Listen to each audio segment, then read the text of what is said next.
May mga nagsasabi na baka matuloy na ang pagsosyo ng ABS-CBN sa AMBS, may magandang deal umano pala ang i-o-offer ng bagong AMBS. Hindi pala nila ipinagbili ang mga gagawin nilang serye, hindi rin iyon block time arrangement, ito ay di umano ay isang partnership deal. Sila ang gagawa ng produksyon lalungat kanila ang mga artista. Ilalabas naman iyon ng AMBS sa kanilang free TV channel at share sila sa kita. Malaki ang kaibahan niyan sa block time deal. Sa block time, binabayaran ng ABS-CBN ang total commercial minutes ng estasyon batay sa oras. Ayon sa ulat, nagpaabot di umano ng mensahe ang kampo ni Villar sa kampo ng mga Lopez para sa isang posibleng pagsasanib puwersa ng kanilang mga istasyon. Feelers pa lang but it's possible Villar might go for the jugular and get ABS-CBN to fill up his network's airtime, saad ng source.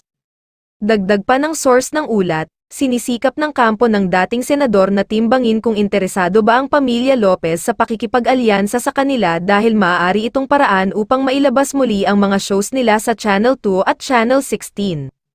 Maaalalang January 25, 2022 lumabas ang ulat na naigawad ng NTC ang mga dating TV at radio frequencies ng ABS-CBN Broadcasting Corporation sa kumpanya ni Villar.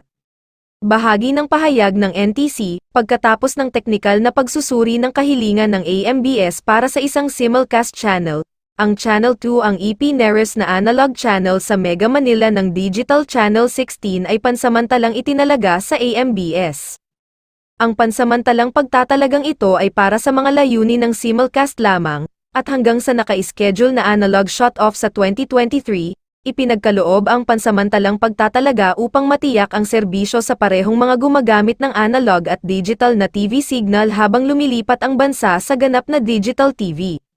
Marami naman ang hindi pabor kung sakaling magkaroon ng partnership sa pagitan ng ABS-CBN at AMBS, ayos na umano ang partnership nito sa TV5 at GMA Network at hindi na kailangan pa ang AMBS.